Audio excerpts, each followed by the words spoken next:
Scouting again. Getting a little bit later in the season though. I think Tom and I were gonna. He knows this land a little bit, but he said he wants to probably put in a good 4 miles and really get the lowdown on this public land and see where everything is. But we'll keep you along. We're gonna be looking probably for maybe mid-season, mid to late. Maybe it's doing some early season too. Tom said that he's got some pretty good spot on dry land, so we'll keep going and see how it rolls out.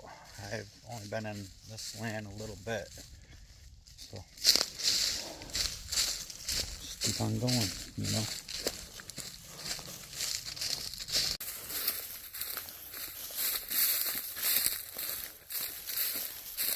Tom, I'm gonna. Wow,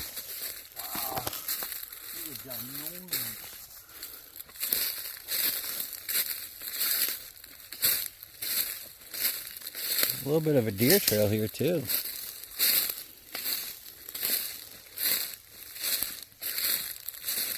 Check this out.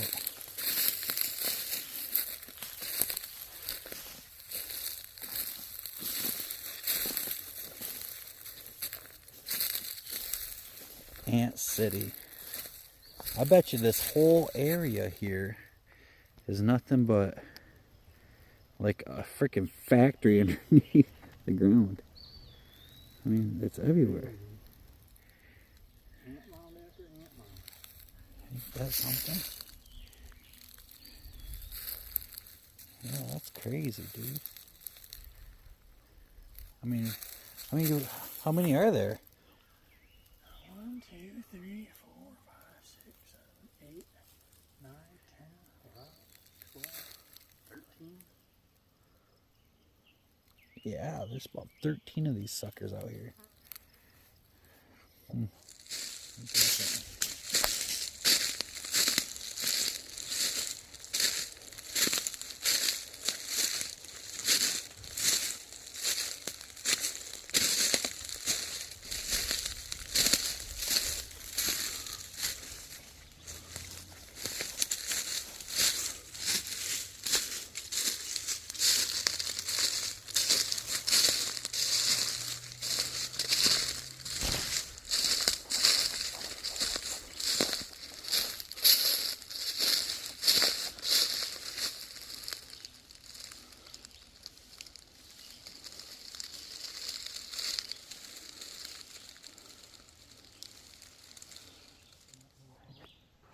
Ambush.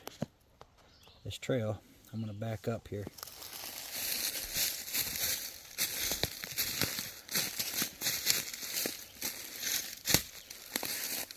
Comes right through here and goes right straight through there. A little ambush with all these. Like, they won't see us coming right down this road right here. We're in hill country right now. Now, Tom was on his knees looking at something that was actually pretty important for all you hill country people. But this is Michigan, so it might be a little bit different, but I'm pretty sure if we're hunting hills, we're going to probably be hunting the hills the same way. But Tom noticed something that was pretty cool, and it caught my eye also. All these small trees right here, they're all tiny, but they have a canvas over them, and it's thick on this hill, on this ridge. So when Tom came up to here, there's a buck bed right there, or some sort of a bed that overlooks all this. So that trail that we're just on with the roots is right there. They come up right there, come right underneath this canvas. so this would probably be a good spot. Actually, that's what Tom was saying too. And right here is a rub. Yep, rubs everywhere in here. Now that we're looking around a little bit, got some historic rubs. There's a historic right here.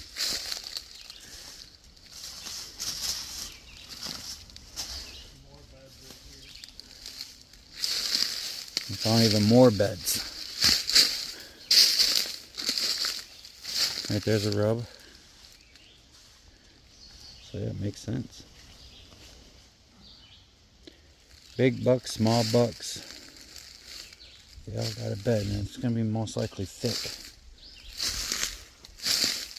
Tom's on another bed. Take a look at that. Oh yeah, it is another bed. And this is actually perfect because it's on kind of like a saddle. You see what I'm saying? There's a saddle right next to us. Hair in it. There's hair in this one?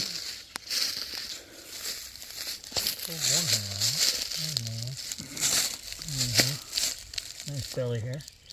A little bit of belly hair. Yeah. And there's some down trees. You see the down trees? I bet you they're laying in that too. Sits right here, probably looking down here, and the wind coming over his back. Yeah. I mean, it makes sense. That wind would probably be popping right over, going right down into that. Looks like a gully down there. Yeah. You know. And then this is a shelf right here, and we're on one of the shelves. This will drops down a little bit and goes back, and that kind of waves going down towards the lake.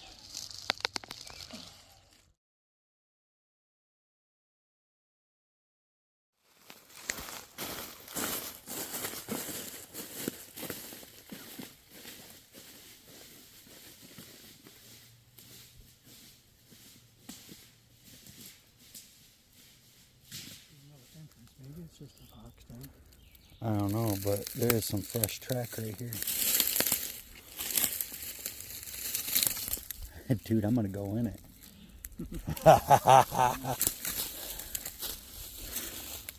Well, let's see what's in the coyote den.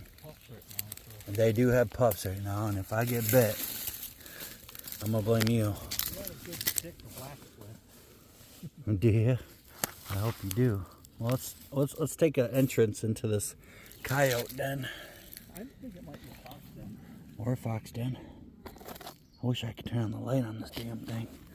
Oh, dude, it is deep in there. I guarantee it there's something in there. And it hasn't bit me yet. It could even... I mean, I don't want to get too crazy. Let's be real here. We're not the only predators in these woods, obviously.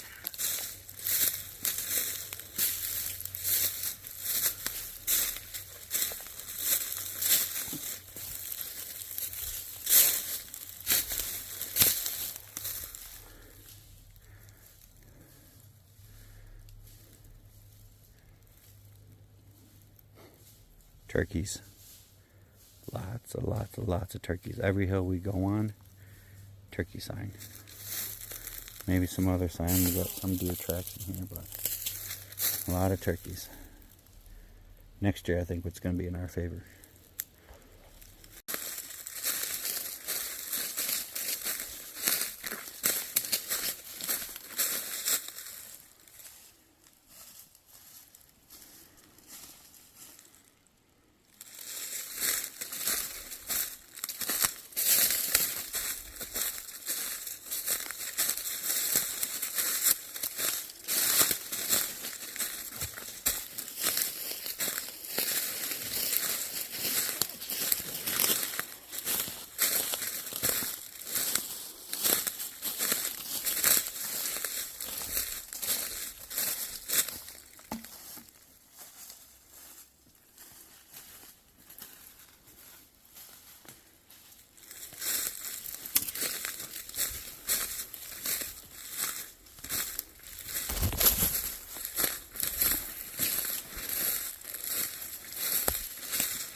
Now, finally got into some rubs, but all this hill country, we got into really, really thick stuff. Excuse me. But what I'm thinking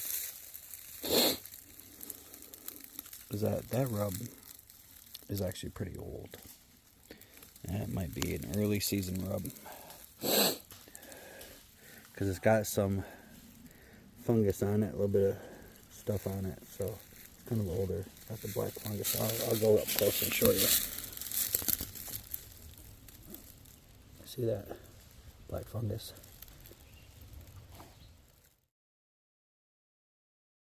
Tom and I, we came across something. There's a lot of people that believe and a lot of people that don't. And this is why I believe that there is such thing. Deer communicate all year round. I mean, they communicate by either calling or nudging or scrapes or just simply rubbing their body on a tree because of their scent. But this is a good example of a yearly scrape that Tom and I come across. What's that? The community scrape. Community scrape, sorry. But I'll show you.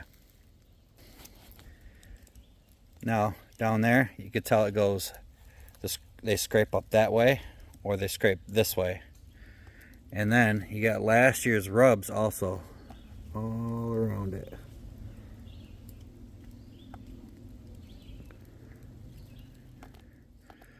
So if we were going to do this, and there's a rub right on this tree that they put their scent on. So if we were going to do this, it'd have to be somewhere near here. And there's trails coming in. We're just hunting. We're trying to expand our horizon other than going in deep into swamps or thick stuff. Hill country is another good option. But Tom and I, we're figuring out these hills here and all these saddles and all these cuts and stuff like that. So basically, we've come across three big saddles. And on one of these saddles that Tom and I come across had just a pocket of bed.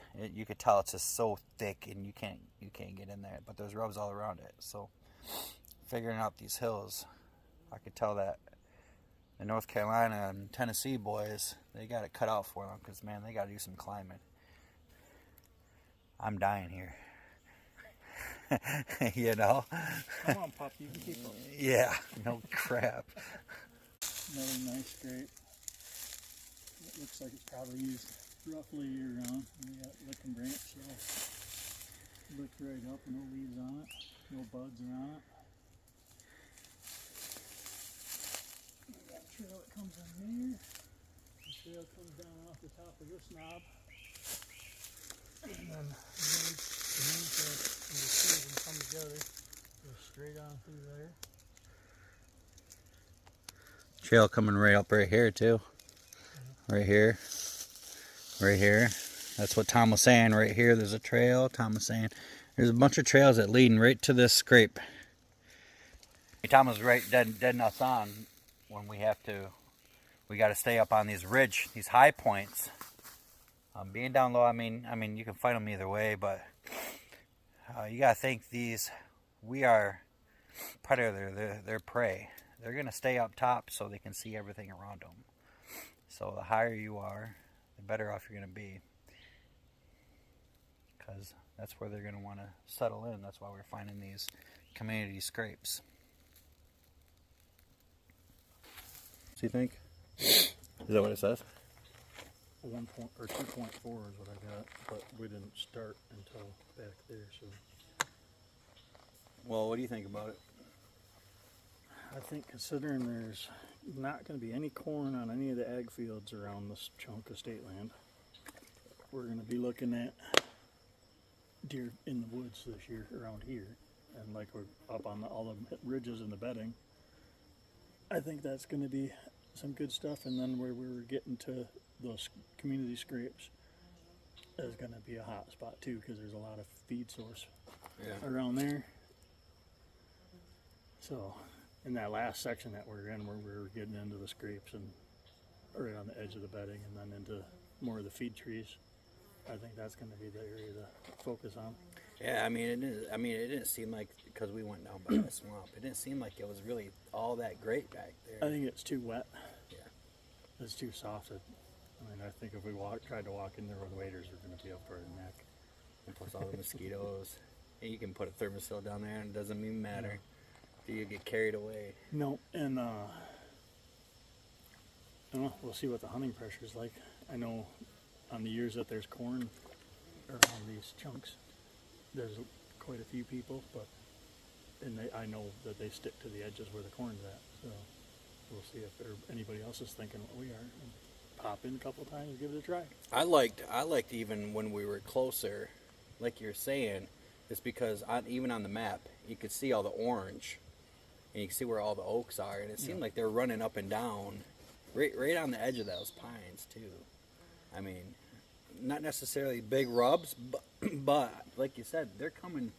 They're gonna be in here more often now because last year, like you said, it was corn. Well, in those pines, like you were thinking that was a spot that I've hunted before, but that's over on the other side. Mm-hmm. I think those pines is where the deer are using the transition back and forth from one bedding area to another. So I think that would be another spot to try to catch a buck going back and forth from bedding to bedding. Because on both sides of that pine little run is bedding on both sides, of starting the autumn olive, and then there's food on both sides of that. And plus, it's only gonna get better because of rut. Once rut starts coming in, things are gonna really start moving around pretty good. And also back on that swampy nastiness, it's all just wide open timber in there. It's all old growth. Yeah, I mean, be worth a shot. What do you think? And plus, it's close to your freaking, Yeah, back in my backyard. that's where you're bringing back. So I mean, shoot, just walk right out of here straight out of work and go right hunting. But cool, we'll plan out another one pretty soon here. I guess, you know.